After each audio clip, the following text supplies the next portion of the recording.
Model 3 is Tesla's most significant car to date, mainly because it's the company's most affordable product.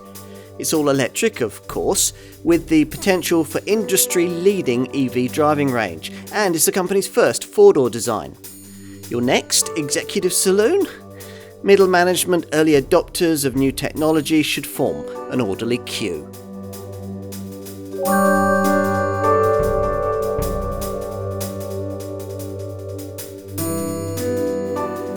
This is where Tesla starts getting serious. From its establishment back in 2003, the company's goal was always to make cars that would provide a credible alternative to mass-market combustion engine models. The company's initial contenders, the Model S and the Model X, showed what was possible in the pricey luxury segment, but it's the Model 3 that brings the Elon Musk global vision within reach of the man in the street. The reasonably well-heeled man in the street anyway. Prices start at around £38,000, and that places this saloon plumb into the kind of BMW 3 Series, Mercedes C-Class territory that it's sized to address. Now, buyers in this segment haven't previously been offered a credible EV. Cars with full battery power tend to be based either on compact family hatches or on big luxury SUVs. But that's because, in the past, a customer of a volume segment executive model couldn't have tolerated the kind of relatively feeble real-world operating range that until now has characterized most all-electric models. Tesla has addressed that here with the dual motor variants at least, and gives owners much greater access than they'd have with other brands to the super powerful public charging points needed for quick battery replenishment. But the Model 3 is much more than just a showcase for electrified technology. In creating it, this American maker has battled with bankruptcy, struggled with quality control issues, and fought against production bottlenecks at a Californian plant in Fremont that until the Tesla era was resolutely low-tech. Any one of those issues could have killed the company. Instead, it's delivered on its vision of affordable executive EV motoring, and it's produced a US market bestseller that some think is the most important vehicle of the last decade. Going forward, it'll be the car that either makes or breaks Tesla, and we're going to test it.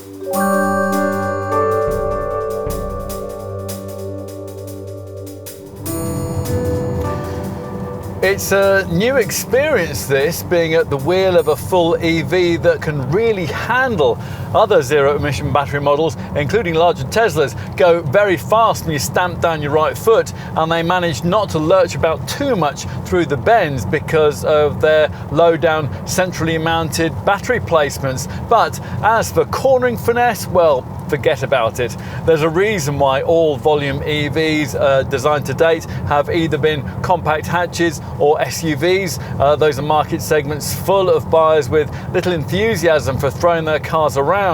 None of the brands involved have yet dared to make an EV sports saloon, a contender like this Model 3. Trust Tesla to be the first. You can see the reasons for reticence. After all, there's so much for an automotive engineer to overcome in pursuit of a car that might appeal to someone who's used to sharp driving dynamics in a conventional fast four-door, particularly in this case. Segment-leading driving range, a necessity for any new Tesla, means a prodigiously sized and therefore a prodigiously heavy battery, and that's what we have here as part of a pack that is, sure enough, placed low and centrally on the skateboard style chassis, but that still means that the driver has to sit on top of the thing and therefore be positioned around 50 millimeters higher than in a combustion engine rival, and that emphasizes the early onset of body roll in a way that you simply wouldn't normally notice. And then there's the issue of throttle linearity and power delivery. The neck-snapping, switch-like throttle responses that typify some EVs become tiresome very quickly. And torque steer, that's an affliction that we haven't seen on performance cars since the overblown, under-tired turbo hot hatches of the 80s has in recent times made an unwelcome return in various zero-emission segment models. They struggle with the fact that every ounce of motor torque is delivered from the millisecond you touch the throttle, in some cases throwing the front end of the car about like a bucking bronco as a result. Other EVs merely spin their speed uselessly away from rest on anything but a bone-dry surface. As if all that wasn't enough, Tesla is being run by visionaries who seem to prefer a future in which their owners weren't imposed on to actually drive their cars at all, as the company continues its relentless pursuit of autonomous driving technology. Yet Elon Musk and his team clearly like a challenge, especially one that's been so clearly shirked by the established brands who can no longer ignore the threat that this Californian automaker poses. So heads were hunted, test tracks were pounded, and budgets were broken in order to create the kind of Model 3 that would make competitors and their buyers sit up and take notice. Previously, we've reviewed Tesla's products as EVs. It's a measure of the importance of the one that we have here that we have to judge it by more conventional standards, as you would if you were considering it as an alternative to the BMW 3 Series, the Mercedes C-Class, and the Audi A4 mid-sized executive saloons that it wants to target. Will a keen driver miss the sound of a classic engine throbbing away up front? Well, of course they would, but the simple truth is that the vast majority of cars sold in this segment don't use such a thing. Too often, what buyers in this class actually end up with is a rumbly diesel mated to an anodyne automatic. Would you miss that if you traded it up for a Model 3's electrified silence? Well, quite possibly not. In this car, there's actually a whole new driving dynamic in play if you can be bothered to adjust yourself to it. The sensitivity of your right foot, for example, becomes of vital importance. It replaces clutch pedal or paddle shift technique and coordination. For sure, it is strange not to have an engine note hourly guiding you through your various driving tasks, but after a while in a Model 3, you might begin to find the absence of that soundtrack to be equally enriching, helping to focus your mind on things like steering feel, cornering angles, and the way that the car's responding beneath you. At which point, what will you feel here? Well, superbly accurate steering for a start. It's in a different league to anything that the brands produced before, or indeed anything that we've previously experienced in an EV, but it still lacks the final really feelsome element that's integral to a good European rack. Then there are the brakes. Those are less grabby, they're more natural feeling in this case than in any other electric vehicle we've tested, and refinement that when you come to listen more closely isn't actually as all-encompassingly quiet as you first thought. Tyre roar and wind noise around the frameless doors are both of a slightly higher order than we'd expected to find in a current generation executive saloon. We accept that senses here are heightened because of the lack of a rumbling engine up front, but that should surely make rolling refinement an even greater priority for Tesla's engineers.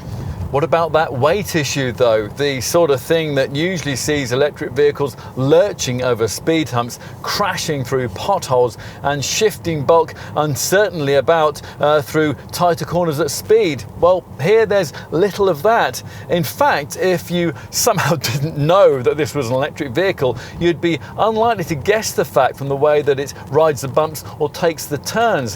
When you're cornering quickly, you're certainly aware of this car's extra weight. Your senses are heightened by the slightly higher seating position, but outside of a racetrack, it really isn't much of an issue. And that's thanks to the low centre of gravity and the near perfect 48-52 front to rear weight distribution. You are more likely to notice that the wishbone front multi-link rear suspension is set rather on the firm side, but that's also true with plenty of segment rivals. Unfortunately though, here it can't be embellished with the kind of adaptive damping system that Tesla just doesn't want to offer at this price point. More positives are accrued by the impressively well-modulated throttle, although it is still prone to lurch the car forward like a startled rabbit if you use it without due care. If you were to mash it against the bulkhead of this top performance spec variant, you'd reach 60 miles an hour in just 3.2 seconds. Forget M3s and C63s, that is Ferrari fast. That's the stat today anyway. Tomorrow this car might be even quicker, and that is courtesy of the over-the-air drivetrain software updates that without fanfare Tesla simply adds to its customers' cars as it goes along, like the one that recently increased the top speed of this performance variant from 155 to 162 miles an hour. There is something rather wonderful about the thought that the Model 3 that you left powering up in the garage last night might not be the same one that you'll drive tomorrow. This performance derivative is further embellished by larger 20-inch wheels shod with bespoke Michelin P44S tyres and Brembo competition-style brakes of the famous ludicrous driving setting that releases all electrical restraints on top Model S or Model X variants and simply hurls them at the horizon. There's no sign here. That is all rather yesterday in Tesla's terms. Instead, for this car, the tech team engineered in something much better, a selectable track mode. Now this activates a kind of torque vectoring system that shuttles torque between the front and rear axles to offer either more or less cornering rotation as needed. Plus, there's a dramatic increase in regenerative braking to capture extra energy more efficiently, and the addition of what the brand calls a vehicle dynamics controller. Now that eases back the normally quite intrusive traction and stability control systems so that they allow more slip. So much so, in fact, that pro driver circuit corner drifting is even possible. Now this kind of driving can be rough on the car's cooling system, so track mode recalibrates that to cool the car more aggressively and proactively. With this kind of speed and performance potential, you'd want a car with all-wheel drive in a climate like ours, and true to form, Tesla provides it, courtesy of the dual-motor powertrain, which is also shared by the other top version of this Model 3, the less focused but more energy-conscious long-range variant, for which the speed stats are rest to 60 in 4.4 seconds en route to 145 miles an hour. Ah yes, range. Well, you'll probably want to know about that. Tesla no longer wants to talk about the battery capacity of its cars, but most in the industry pitch that of the dual motor Model 3 package to be somewhere between 75 and 88 kilowatt hours, the kind of thing that would be needed to support the sort of industry leading WLTP rated range figures that Tesla's claiming here: 329 miles for this performance version and 348 miles for the long range variant. Combining that with the kind of speed potential that we've just referenced is easier to comprehend once you understand a little bit more about how this car's dual motor powertrain works. It's two drive units which together produce 335 kilowatts or 449 bhp of power, are programmed to constantly shift power from front to rear to keep each motor in its power and efficiency sweet spot. One motor is geared for quick acceleration and the other is tuned for efficient high-speed cruising. Now, so effective is this whole setup that the normal penalty for extra weight, the potential reduction that you'd expect in operating range, has been easily overcome. We do have to point out at this juncture that arguably the most important Model 3 variant, the far more affordable entry-level Standard Range Plus version that most customers will choose, uses a quite different rear-driven format. Its powertrain is made up of a single 180 kilowatt motor mated to a battery pack that, depending on who you believe, is somewhere between 55 and 60 kilowatt hours in size. A smaller battery does, of course, deliver a smaller driving range. In this case, it's WLTP rated at 254 miles, although that's still better than Audi or BMW can manage with any of their EVs. The performance stats are still satisfyingly rapid though. The 60 Sprint occupies 5.3 seconds en route to 140 miles an hour. What else? Well, there's no driving mode system of the kind a combustion engine competitor in this segment would offer. There are just 3 steering settings: comfort, standard or sport, and 2 acceleration modes: sport and the rather cringily named chill.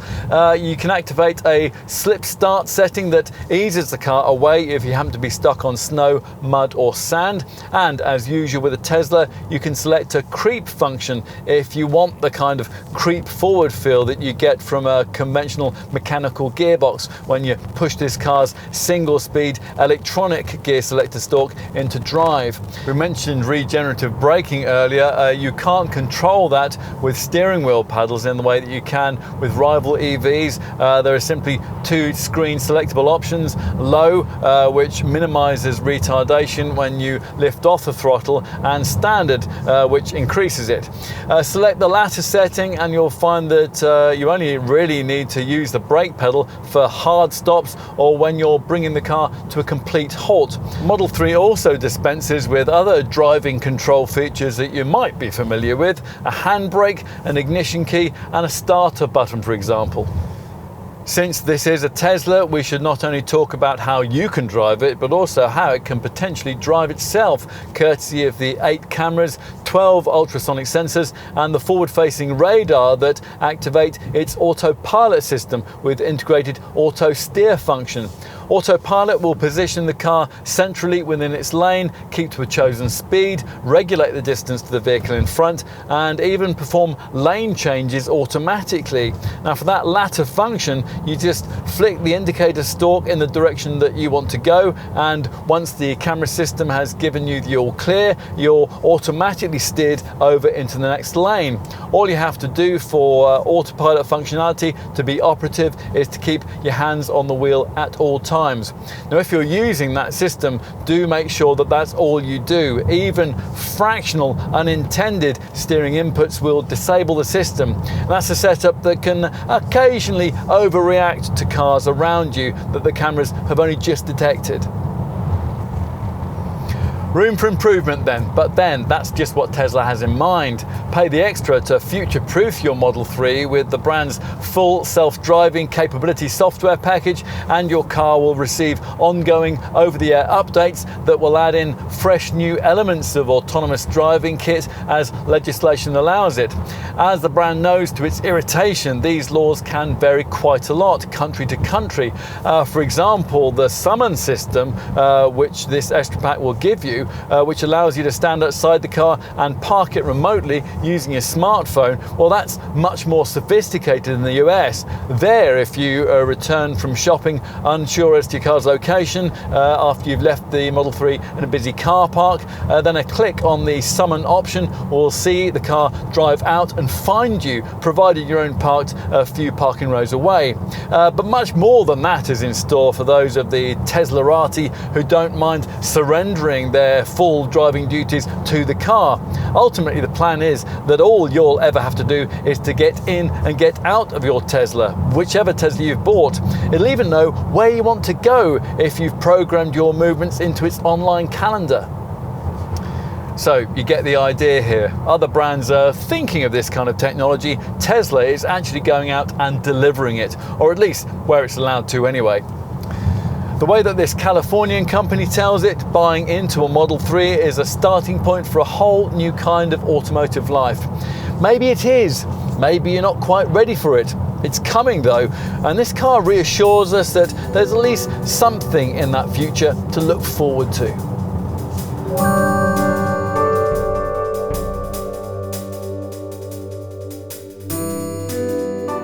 It's a mark of Tesla's brand identity that even someone unacquainted with EVs would probably recognize this car's maker. They might perhaps be less likely to recognize it as a Model 3, although on closer inspection, the cues are quite distinct, although they're still very much EV orientated.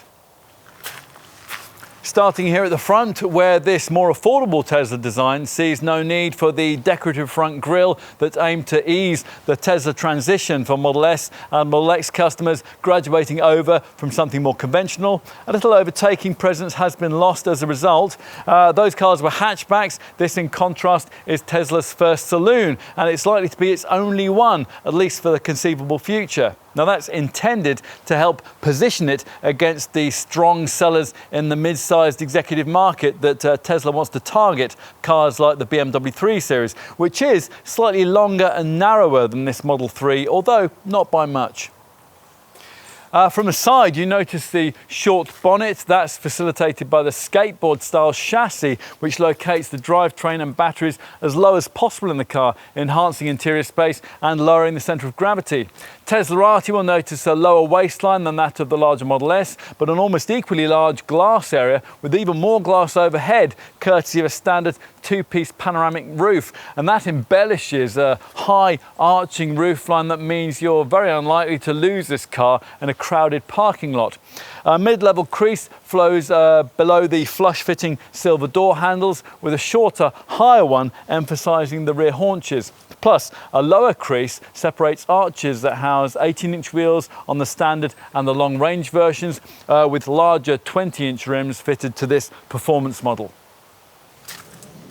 From almost any angle, this car looks more like a hatch than a saloon, including from the rear. It's certainly very Model S-like. As with that car, Tesla has mounted the charging flap neatly into the offside rear light cluster, and this time they've made the socket inside CCS compatible, so a wider number of public charging stations can be used. As usual, of course, what's more important is what you can't see. Tesla has seen the pressing need to keep weight down to manageable levels, and it's done so. This dual motor all-wheel drive model weighing in at 1,847 kilos, with the single motor standard range plus base version quite impressively tipping the scales at only 1,645 kilos, only 120 kilos more than an equivalent diesel BMW 320d. That's primarily down to the use of aluminium for several panels, the boot, the bonnet, the doors and the roof, all of them particularly sleek, hence the impressively slippy drag coefficient of just 0.23 CD. Right, let's take a look inside. Actually, you don't need to get inside to see the enormous media screen, which, as we're going to see, dominates the cabin. There's no keyless entry of the kind that you get in Tesla's larger models, which does seem like a backward step, nor do the door handles spring open as you approach, as they would do on a rival Jaguar I-Pace. Instead, you have either to use this easily mislaid RFID card, which has to be wafted across a sensor on the B pillar to gain entry, or you have to program in your phone. Then you press on the larger part of the silver door release.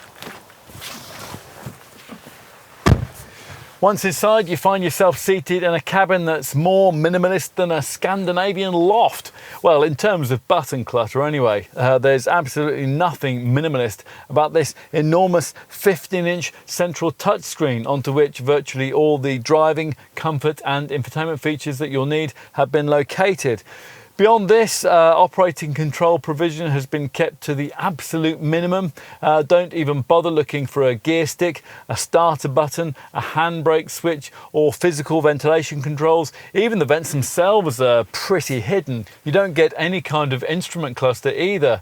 Now, legislation requires that Tesla provides a proper hazard warning button. That's located up here near the frameless rearview mirror with an SOS switch. But otherwise, you're limited to a couple of unmarked scroll wheels here on the steering wheel spokes, and also two wheel-mounted stalks, the left one for the wipers and the indicators, the right for gear change functions.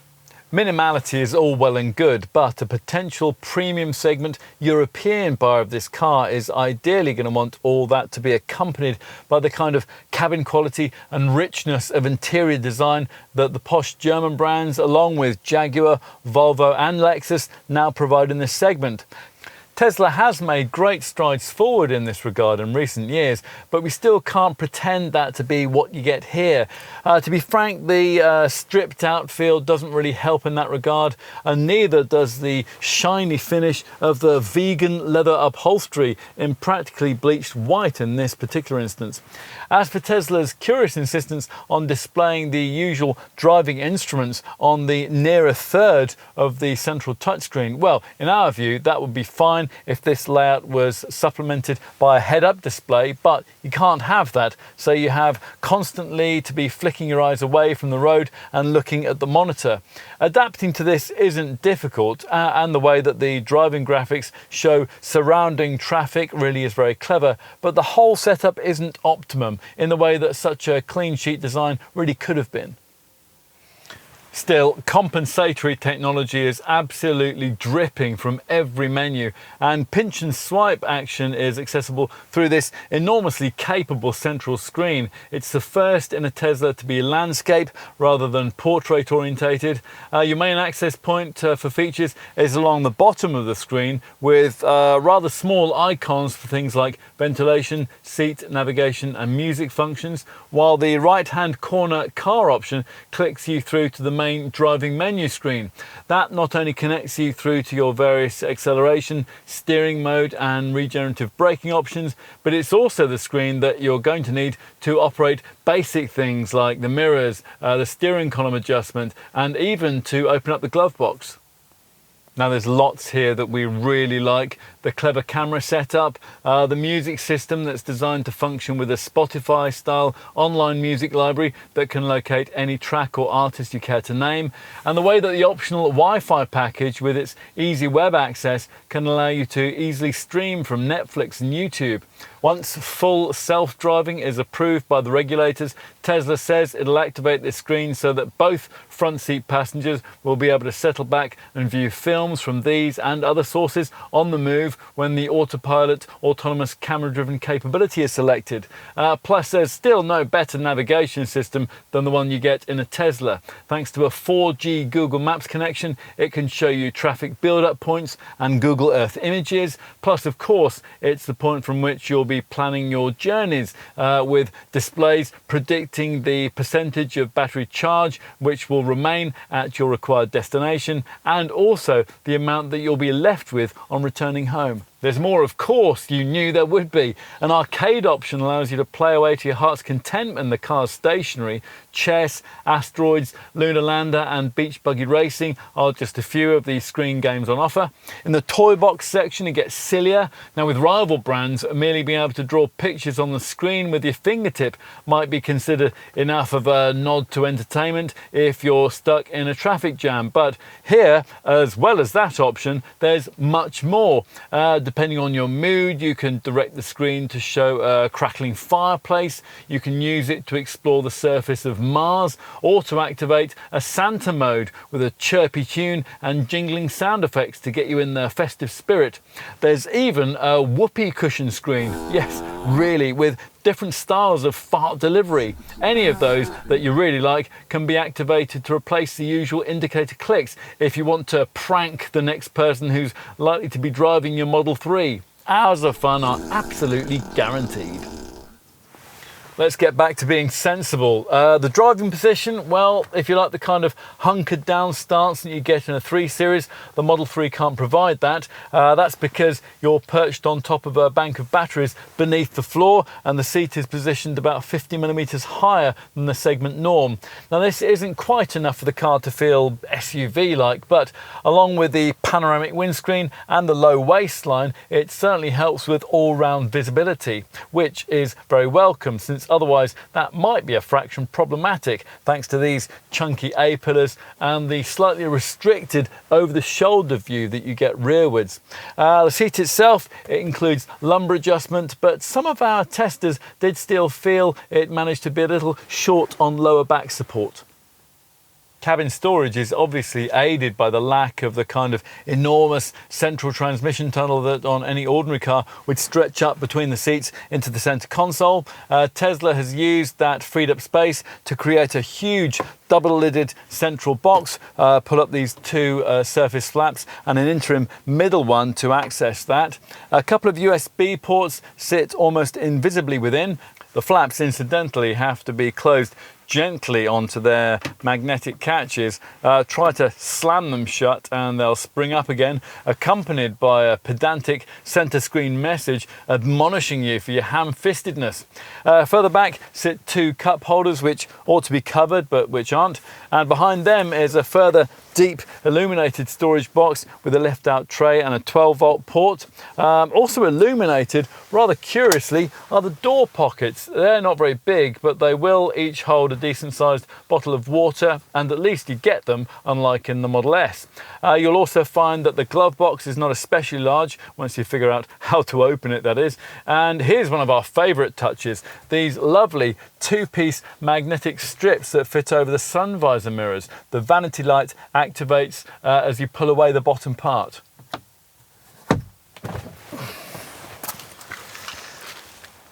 Right, time to take a look in the back. Now, a relatively long wheelbase by class standards should help here. At first glance here, it all seems good, especially compared to the cramped rear quarters you get in a rival BMW 3 Series or Mercedes C-Class. Take a seat though, and you find that raised floor we mentioned matched with low-set seats, the result being that you sit with your knees slightly higher than they would normally be. Once you adjust to that though, you'll find that legroom isn't bad. One 6-footer can just about sit behind another, thanks in part to these scalloped seat backs here, although the fact that you can't slide your feet under the seat in front is something of a limiting factor. Now, strangely, the centre-seated passenger, who would normally have drawn the short straw in a car of this kind, is arguably rather better placed here, thanks to the lack of a central transmission tunnel and to the way that it's possible to slide your feet beneath the centre console. Headroom is good, even with this standard 2-part glass roof fitted, which helped by these little rear quarter-light windows, fills the cabin with light, although it doesn't come with a sliding blind for the times when you want the interior to feel, well, just a bit cozier. Stitched door handles and more illuminated door pockets add extra classy touches, plus there are twin central vents, rather small seat back pockets. There's a central armrest here with twin cup holders, and overhead there are pop-out coat hooks and there are ceiling mounted reading lights. Finally, let's take a look in the boot, or one of them anyway, because there's no need for an engine up front. A front compartment sits in the nose. We're going to get to that once we've seen what's on offer back here, which looks like a tailgate design but isn't. Now, in some ways, this setup is preferable to that, thanks to an ingenious hinged arrangement that sees the boot lid opening particularly widely and leaving an admirably low access lip, though rainwater does dribble in around the seals when it's wet. The capacity on offer here, 425 litres, is 55 litres less than you get from a BMW 3 Series or Audi A4, but only fractionally less than a Mercedes C-Class. Anyway, it's a good, square, usable space with a recessed area on the left and a deep well under the cargo base for the charging leads that could also take other small items that you might not want sliding around on the boot floor. On that subject, tie-down points are rather curiously missing, nor do you get bag hooks or a 12-volt port. If you need more room, the rear seat back can be folded 60-40, although unfortunately no boot levers are provided for the process. So you have to go around to the passenger compartment and release the seat shoulder catches. With everything flat, you get a reasonably flat loading bed. We'll finish with a look at the frunk, the fruit or whatever you want to call it, up front in the nose. Now, it can't quite swallow suitcases like the one in the Model S, but its 117 litre capacity is probably good for a couple of small squashy bags.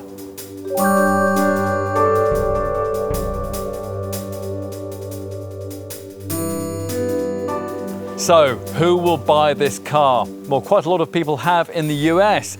At the time of this test, it was the American market's best-selling luxury car.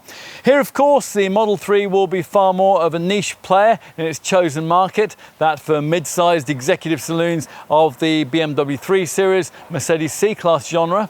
The price of the entry-level rear-driven single-motor standard range plus variant, pitched at £38,500 from launch, certainly places this Tesla plumb in the middle of that category. Ideally though, you'd want one of the two dual motor all-wheel drive variants which can go much further and faster between charges, either the long range model priced from launch at £47,000 or the top performance derivative that we're trying here, which from launch cost £52,000. All the prices that we've just quoted, by the way, are following deduction of the government's £3,500 plug-in car grant, and all are way less than anything Tesla has previously charged for one of its cars here. To give you a little bit of perspective on that, the cheapest available versions of its larger Model S luxury saloon and its Model X luxury SUV are pitched either just below or just above the £80,000 price point. Still, you'd expect to have to pay a premium for those larger designs. Tesla says that a Model S, for example, has 1,500 customizable configurations, and that's compared with just 100 in this Model 3. Now, we should acknowledge at this juncture that relatively few Tesla drivers ever do buy their cars outright. So if you have your notebook at the ready, let's give you an idea of what you'd be looking at in terms of the cost of perhaps a more tax-efficient means of acquisition. All figures here are current at the time of this test in autumn 2019. So let's look at a typical contract purchase deal over 4 years at 10,000 miles a year with a down payment of £6,000. On that basis, the standard range plus variant could be yours for £466 a month. The long range version could be yours for £579 a month, and this performance version could be yours for £639 a month. Hire purchase, of course, will cost you more. Over a typical 5-year period with the same initial £6,000 down payment, you'd be looking at £629 a month for the standard range plus variant, £788 a month for the long range derivative, and £882 a month for this performance model. All Model 3 variants attract a 16% benefit in kind taxation rating, but that equates to different monthly BIK tax exposures in each case. £229 a month for the standard range plus, £275 a month for the long range, and £301 a month for this performance version. Got that? Good.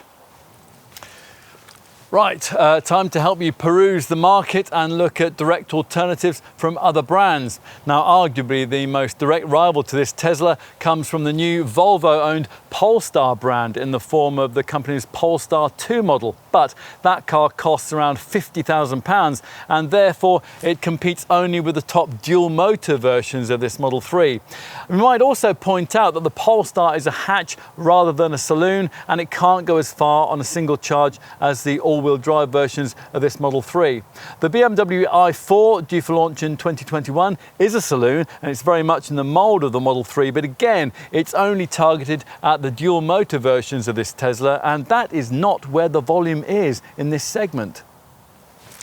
If you happen to be looking at the base single motor standard range plus version of this Model 3 saloon, really direct alternatives are very thin on the ground.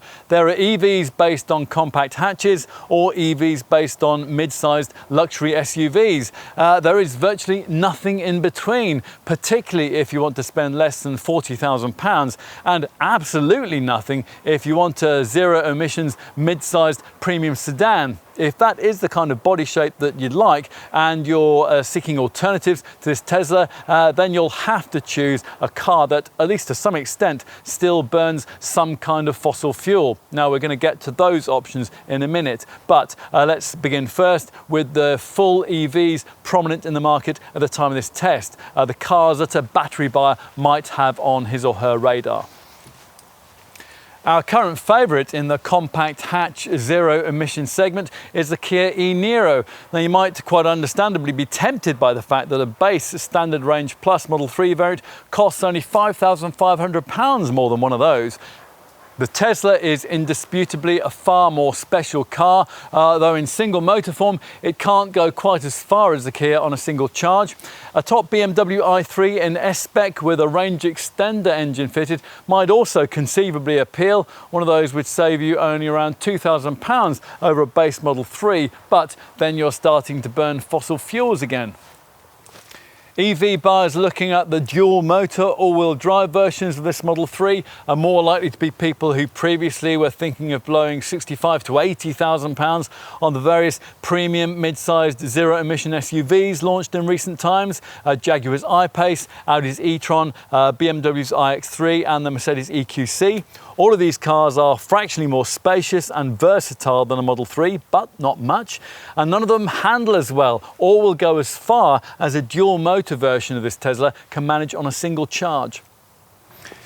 In short, there's not much that's really comparable in the EV market. So let's shift perspectives and look at this car as Tesla wants us to, as an alternative to a combustion-engined, mid-level, premium-badged smart saloon. Now, we mentioned the 3 Series and the C-Class, so let's start with those.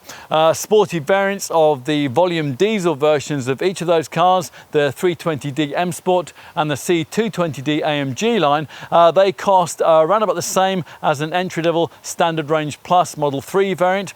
Someone looking instead at a dual motor all-wheel drive long range Model 3, well, they would be much more likely to be considering a C300 DE plug-in diesel or a 330e plug-in petrol, with top spec versions of both those cars likely to save you only around £3,000. As for this performance spec Model 3, well, that's aimed at petrol people purely in search of power. Someone who might perhaps otherwise have spent around £50,000 on a planet-polluting Mercedes-AMG C43 4MATIC or a BMW M340i xDrive and gone slower in either car than will be possible in this Tesla. Of course, there are lots of other options in the segment. Audi's A4 is perhaps most obvious.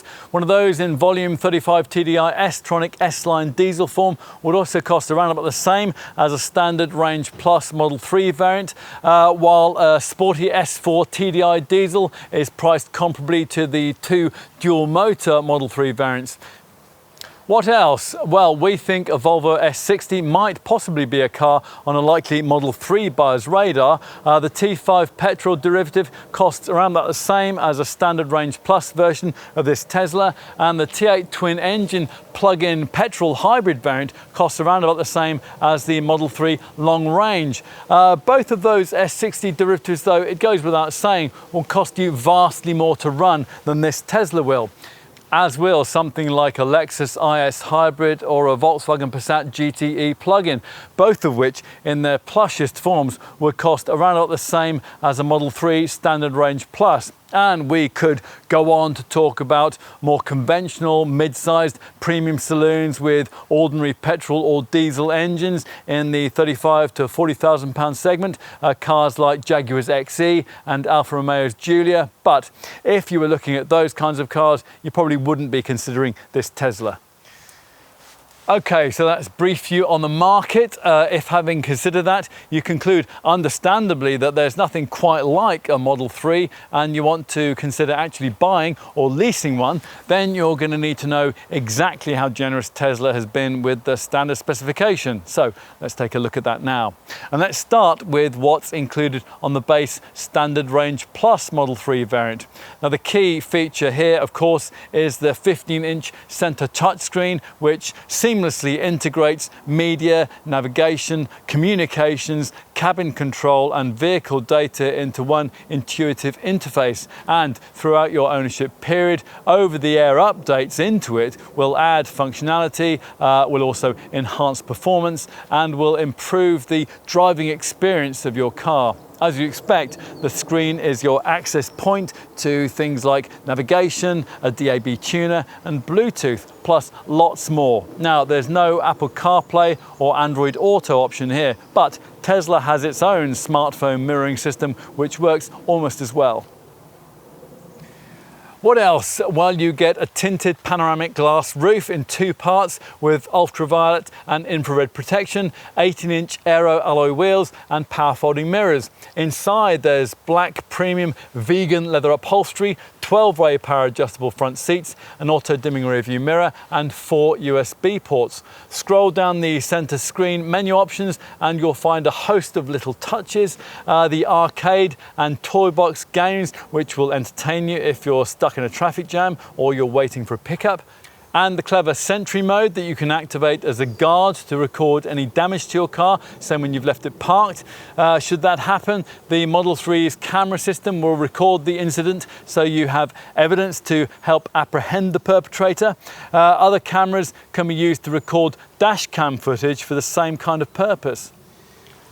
Tesla also includes its autopilot system on this car, which enables your Model 3 to steer, accelerate and brake automatically around other vehicles and pedestrians in its lane. You get what Tesla calls full self-driving capability as part of this, with 4 key features. Firstly, your Model 3 will navigate using the autopilot system, which will give you automatic driving from motorway on-ramp to off-ramp, including interchanges and including overtaking slower cars.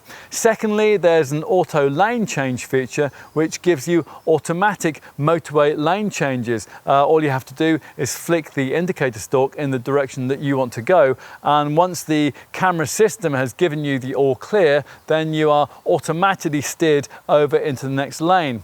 Thirdly, there's an auto park system which will help you to identify a parallel or perpendicular space and then steer your Tesla into it. And fourthly, there's a summon feature which will allow you to park your car using your smartphone while you're standing outside it, as you might want to do if, say, you're trying to get it into a very narrow space. Now, for the future, UK legislation permitting, Tesla is promising further functionality that'll give your Model 3 a degree of automatic driving capability on city streets. It will allow it to recognize and respond to traffic lights and stop signs, and it will, via an enhanced summon feature, allow it to come to find you in a car park if you're a few rows away and you can't find it. Brilliant. What else can you expect to find included if you opt instead for the more affordable of the 2 dual-motor all-wheel drive Model 3 variants, the long-range derivative? Well, for a start, you'll get an upgraded premium audio system with 14 speakers, 1 subwoofer, 2 amps and a more immersive sound. Plus, further kit additions include LED front fog lamps, heated front and rear seats, and a year's use of what Tesla calls a premium connectivity pack. Now, this will give you satellite maps with live traffic visualization, in-car internet streaming for music and media, more frequent over-the-air updates and an internet browser. We'll finish our perusal of standard kit with a look at what's included on this top performance variant, which of course has all of the long-range derivatives features, plus a package of others. A performance spec Model 3 like this one is recognizable by its carbon fiber rear spoiler, its lowered suspension, and these larger 20-inch performance wheels shod with bespoke Michelin P44S tires, through the spokes of which you can glimpse the red calipers of the uprated braking system. Inside there are aluminium alloy pedals and a selectable track mode. Now, this special setting does quite a lot at the press of a single screen button. It shuffles torque between the front and rear axles for extra cornering traction. It will increase regenerative braking to capture extra energy more efficiently. Thirdly, it recalibrates the cooling system to make it more effective, and it also uses a vehicle dynamics controller to dial back the traction and the stability control systems so that they allow more slip. So much so, in fact, that pro driver circuit corner drifting is even possible. On to options. There aren't many. You can pay extra to specify a black and white coloured interior. Unusually for an EV, you can pay more for a tow hitch. This one's able to tug up to 910 kilos. And bear in mind that you'll almost certainly be paying Tesla extra for your choice of paint colour. This car's pearl white multi-coat finish is the only one that you get as standard. The others at extra cost are solid black, midnight silver metallic, deep blue metallic, or if you're prepared to pay £2,000 more, a rather lovely red multi-coat finish. We normally finish this section of the reviews by talking about safety. Now, in this case, we've already touched on that when briefing you on all the high-tech features of the autopilot system, which uses 8 cameras, 12 ultrasonic sensors and a forward-facing radar. These all combine to deliver an impressive roster of features. Let's brief you on those we've not yet mentioned. There is autonomous braking, of course. That's courtesy of what Tesla calls its forward collision warning and its automatic emergency brake systems, and as you would expect on a car of this price, there is a blind spot collision feature to stop you from pulling out when there's a vehicle in your blind spot. But Tesla has gone further than that. The thing we all love about electric cars is the instant acceleration they give, but that can get you into a lot of trouble if you hit the accelerator too hard when, say, you're in a traffic jam or when you're parking.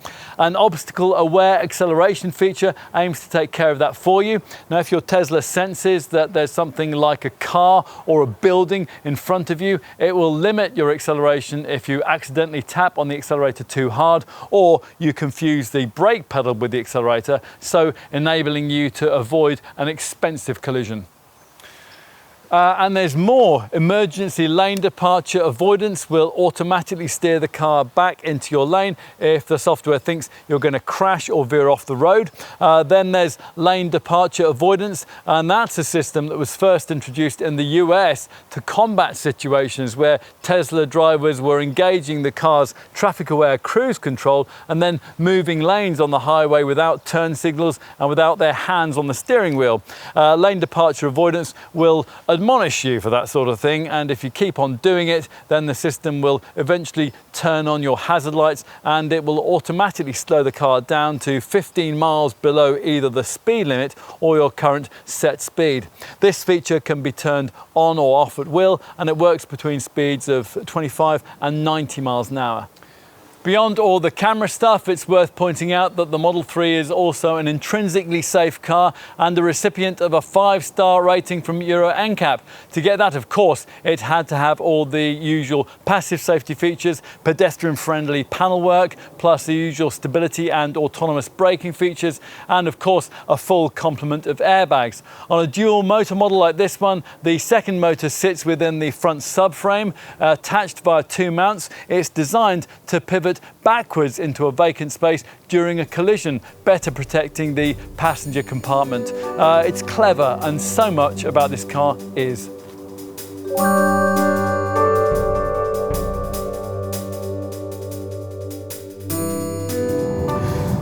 Once upon a time, as an EV buyer, you bought a Tesla because of its vast advantage in operating range over any other battery-powered car on the market. Today, things are a little different. The 254-mile WLTP-rated range of the volume single-motor standard range plus version is actually about 25 miles less than you get from smaller family hatch-sized EVs like Hyundai's Kona Electric and Kia's e-Niro, and only fractionally more than the uprated E-Plus version of the Nissan Leaf. So yes, as was inevitable, the opposition has caught up. Switch your attention to a pricier dual motor all-wheel drive Model 3 variant like this one though, and something of Tesla's original advantage still remains. The performance variant that we're trying here manages a 329-mile WLTP rated reading, a figure that the alternative long-range model increases to 348 miles. To give you some perspective on that, the best of the current crop of battery-powered luxury SUVs is Jaguar's I-Pace. That's WLTP rated at 292 miles. Mercedes EQC manages 259 miles. BMW iX3 249 miles, and an Audi e-tron Quattro 55 just 241 miles. What you'll actually get from any of those cars if you drive normally is slightly different, of course. If you want a rule of thumb, then think in terms of around 200 miles from a standard motor single range plus version, and maybe 275 from a dual motor variant like this one. Although we are perfectly prepared to believe that you could improve on those figures by up to 20% with a little driving care. Bottom line, well, if you're buying a dual motor Model 3 like this performance variant, expecting it to go around 35 to 50 miles further than any other EV on the market between charges, that's quite reasonable. Even if you stick with the single motor standard range plus version, there's still a compelling reason to choose a Model 3 over an EV from another brand, and that'll be obvious when the time comes to pull back the neatly disguised panel around the offside rear light cluster and replenish your battery power. Tesla is the only manufacturer that has had the guts to put itself on the line by going out and creating its own exclusive high-power charging network. There were, at the time of this test, around 430 Tesla supercharger locations in the UK, positioned along major routes. The most southerly one is at Lifton in Devon, and the most northerly one is at Aviemore in Scotland. Each of these will allow you to charge the battery up to 80% capacity in as little as 30 minutes, and each is only accessible to Tesla drivers. On top of that, there are the superchargers fitted to the brand's dealer network, and also the company has installed a further 550 less powerful but still very useful so-called destination chargers in clubs, hotels and other public locations around the country. Those are also exclusive to Tesla drivers, and they're there to charge your car over a few hours.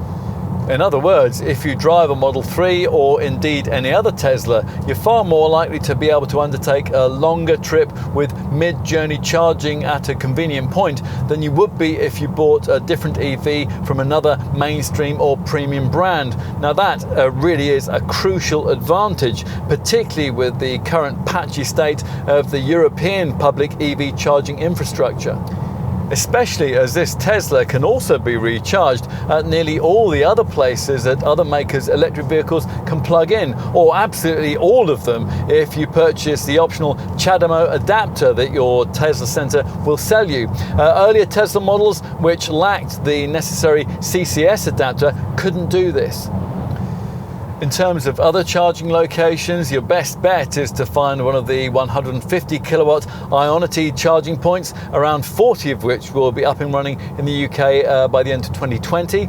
You're more likely though to come across one of the longer existing 50 kilowatt public charging points, which will charge up to 80% in around 75 minutes. Even those can be quite difficult to find though, depending on where in the country you happen to live. At the time of this test, there were 8,318 public charging locations in the UK, but only 3,178 of them were 50 kilowatt chargers. Almost all of the remainder were lower powered outlets. Websites like ZapMap are good for helping you find your nearest public charger, or you can use your Model 3's infotainment screen to organise your journey between charge stations. Fortunately, most of your charging will be done at home once you've had fitted the 7 kilowatt wall box that you really couldn't own this car without. Tesla will sell you its own wall box, which costs £460 plus installation charges, and it looks very slick, but unfortunately it doesn't qualify for the usual government grant towards purchase. Stick to a more common wall box supplier like ChargeMaster, and you'll probably be paying around £360 all in after subtraction of that grant. Obviously, those costs will rise if significant electrification work is needed to get an appropriate power supply out of your garage. Once installed, Wallbox works out at an hourly charge rate of 11 kilowatts, enough to replenish a dual motor Model 3 variant like this one from empty in just over 8 hours, although the process will be quicker with a smaller battery of the single motor standard range plus version. With this dual motor model, that means that the usual EV manufacturer claim of full overnight charging is only just about justified, and it won't add up at all if you happen to have a late night and an early start. For reference, if you connected this Model 3 up to an ordinary household 3-pin plug, then it would take the best part of 2 days to charge itself from empty. As usual with electric cars, there's an app to allow you to set charging times using your smartphone, and the same app can also allow you to preset the climate in your car before you reach it, so you don't have to strain the battery with a big initial need for cabin heating or cooling when you get in. And that same app can also quickly tell you where you can find a nearby Tesla supercharging and destination charging location. As for charging costs, well, at the time of this test in autumn 2019, Tesla's supercharger locations were billing at the rate of 24 pence per kilowatt hour. If an existing Tesla owner has referred you to this American brand and that's been recognized as part of your initial purchase, then you'll have an initial package of free supercharging credits. The center screen's charging section can even tell you how much a supercharging visit will cost if you use it to completely replenish your battery. The cost of less powerful non-Tesla public charges varies a bit. Some are completely free, and a growing number of larger businesses and workplaces offer charging points with free access throughout the day. Obviously, the cost of charging at home will vary with the tariff you're on, but as a guide, it'd be typical for a full at-home charge of a Model 3 to cost around £10 at typical electricity rates. Compare that to the £70 or £80 you spend to fill the tank of a comparable petrol or diesel executive model. Yes, even a plug-in hybrid one. It's generally estimated that the cost of running an electric car is around 3 pence per mile. Compared that to 12 to 14 pence per mile for an equivalent petrol or diesel vehicle. The difference over combustion engine costs would widen further if you were able to plug your car in at lower off-peak electricity rates. There is a scheduled charging part of the centre screen's charging section that helps you to do that. It would be even better, of course, if you were able to charge up using solar energy that's generated from the panels on the roof of your house. Now, if your home does have the solar charging panels that work with a photovoltaic system, then the car can be set up to charge preferentially using sunlight-sourced electricity, and it can even be set up to charge in line with forecast phases of sunshine. Tesla makes solar panels, by the way, and they can also provide a Powerwall home battery for an extra £6,350 to conveniently store all the energy that any brand of solar paneling will produce. With all we've said about potential charging issues, it's possible that we're painting an unnecessarily bleak picture here. Obviously, it's quite unlikely that a typical Model 3 owner will be running this model as an only car, and we're perfectly aware that the average person's daily round-trip commute is about a tenth of the operating range of this Tesla. Oh yes, range, now we're back to that.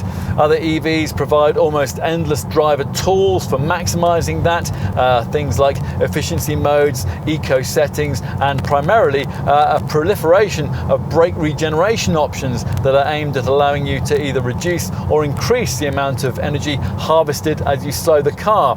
On Model 3 there are only 2 regenerative braking options, standard or low, and that's it. In one way that's quite refreshing, in another it is rather surprising that Tesla doesn't feel the need to involve the driver more in the energy harvesting process. If you can cope with having the regenerative braking set on the higher standard mode, in which case the reduction in speed when you come off throttle really is quite sudden, it can make really quite a significant difference to the distance that you'll be able to travel between charges. It allows the powertrain to more effectively reclaim spent energy as you cruise, as you slow, or when you stop.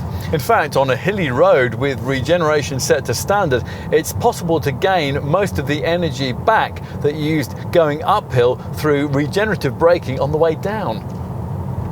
As you'd expect, the car's central screen offers lots of data to help to plan your electric driving life. We've already mentioned how both this monitor and the associated app can brief you on your plug-in program and on charging locations, and of course there are the usual real-time battery status readouts, but your Model 3 can certainly be a lot more proactive than that. Put a destination into the navigation system and it'll helpfully tell you what proportion of your battery charge you'll still have when you reach where you're going, and also the proportion that you'll have when you arrive back home. Now, if the destination that you've chosen can't be reached with the driving range that you have available, then some charging points along route will be selected for you. Once you set off, the calculations continue based on your driving style, so you'll be advised if, for example, you're cruising at too fast a speed to reach the destination on the charge available. And a detailed graphical readout in the screen's energy section can show your success or otherwise in driving frugality over the last 5, 15 or 30 miles, along with both instant and average energy consumption figures. What else might you need to know? Well, maybe you'll be interested in the fact that as an EV vehicle owner, you'll be exempt from the London congestion charge, and at current rates that would save a London commuter £11.50 every day. Of more importance will be the news that EVs are exempt from car tax, and that would save a Tesla driver between £145 and £210 a year compared to an equivalent combustion-engined model. For company car users, electric vehicles offer potentially huge tax savings because they incur 0% benefit-in-kind taxation. As for ownership peace of mind, well, the Tesla warranty, that's 4 years and 50,000 miles, has pluses and minuses compared to the usual 3-year 60,000 mile packages offered by obvious rivals. The battery and drive unit are covered by their own 8-year 120,000 mile warranty. Not only does this cover you against faults, but it also guarantees a minimum 70% retention of battery capacity throughout the plan's duration. Maintenance is obviously more straightforward than it would be for a combustion engine model. An electric vehicle does, after all, have 20% fewer moving parts. There's no fuel tank, there's no exhaust system, and there's obviously no internal combustion engine. You wouldn't think that, though, to look at the service intervals needed by some of this car's direct rivals. Jaguar I-Pace, for example, needs a garage visit every 21,000 miles. With the Model 3, no annual service is required. Owners only need to bring their cars in to check certain components at specific intervals. Over-the-air updates and remote diagnostics will help to make some smaller maintenance jobs easier to carry out, and Tesla's mobile service technicians make your ownership life more convenient. Less good news is found in an across-the-board insurance rating for the Model 3 that's a top-of-the-shop group 50, which really is ludicrous. Brokers, it seems, just don't like electric cars, or most of them don't anyway. More recently, LV has launched a specific package for EV drivers, and Tesla has negotiated a special deal with Direct Line that a lot of its owners use. Ultimately, though, you'll probably pay more to insure your Model 3 than you would with a direct rival. If you let Tesla guide you, you'll find that it won't be too much more. You might also expect gloomy news when it comes to the issue of residual values. EVs did, after all, used to sink faster than the Belgrano in terms of depreciation. As the market's matured, though, things have certainly improved. Independent experts are saying that a standard range plus model will retain around 66% of its original value after 3 years and 36,000 miles, while for this performance version, the figure will rise to around 72.8%. And what about the green issues? Now, some in the green lobby get very angry about the whole pure electric car zero emissions ethos, reckoning that this ignores the well-to-wheel demands of supplying the electricity that powers cars of this kind. Well, we'd respond to those people by pointing out that they completely overlook the fact that CO2 figures for conventional cars fail to take into account the logistical cost of getting fuel to the pump. Still, if you are one of those conscious folk, will tell you that using a well-to-wheels calculation based on typical use of the UK's energy grid, taking an average UK grid CO2 contribution of 367 grams per kilowatt, the burden of filling your batteries in this car would result in a theoretical 79 grams per kilometre of CO2 being released into the atmosphere. That's certainly good, but it's some way from being completely green. That's a comment that you could apply to electric vehicle engineering as a whole. Lithium-ion batteries aren't recyclable in the way that the fuel cells used in hydrogen-powered vehicles are. Currently, when EV vehicles are reaching the ends of their lives, the batteries are being reused as electricity storage buffers. After that, though, they can't simply be scrapped because lithium-ion has explosive elements. So those batteries instead are simply being buried in landfills, which is hardly sustainable in the long term for humankind. But then, nor is the pollution caused by combustion power. If you see the EV solution as the lesser of the two evils, and your choice of a battery-powered model has to be from the premium segment, then we think you'll find plenty to interest you here.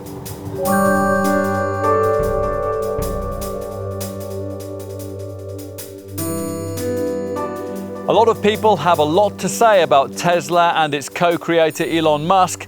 Here though, our job is to talk about the cars it makes, specifically this one, which has caused the brand more headaches than any other in its history. But then perhaps you would expect that. It's one thing to build relatively low volume cars that sell in the 75 to 125,000 pound bracket, but it's quite another to make one for the volume market, where per unit profits are lower and product scrutiny much greater. The Model 3 is that car, and on initial inspection, we think the signs here are good.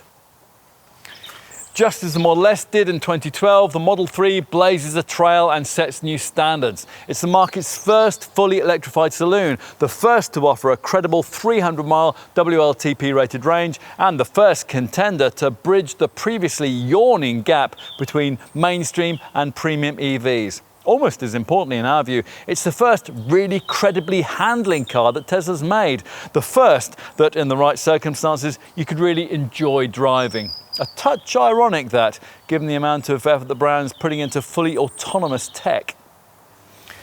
We're not getting carried away here. A Model 3 can't reward at the wheel quite like the best of its European rivals. Of course it can't, it's carrying around an enormous battery pack. But this heavy car does a rather passably good impression of a much lighter one, and in its dual motor forms, it compensates for any further differences with Ferrari fast acceleration. What a product it would be with greater refinement, more feelsome steering, and a higher level of interior quality. Which leaves us, well, where? Now, unlike Tesla, we don't think that fully electrified technology is the only answer to the future of individual transportation, but it's the best answer we have right now. And at present, Tesla is delivering it in a way that makes the SUV-based EV efforts of other manufacturers look dull and derivative. Of course, the Model 3 has a much tougher job on its hands than the company's earlier models had, especially now that well-funded Far East makers are entering the EV market. But the American brand has the advantage of a head start and a pioneering mindset, both of which it will need in the years ahead. We think that the company's willingness to embark upon that absolutely enormous undertaking is just as admirable as the way that, with no previous experience, it's created a range of cars that are worthy of credible comparison with the world's best. This currently is the finest of them. It is a work in progress, certainly, but it's a contender that advances its art another small but significant step forward. You would have to like the cool, pared-back image of the Model 3 to want one, and you'd have to be forgiving of a few idiosyncrasies. But if none of that matters, then you'll find that what's on offer here is just as significant as it is ambitious. You'd expect that from the car that some said Tesla could never build, but it has, and you should try it.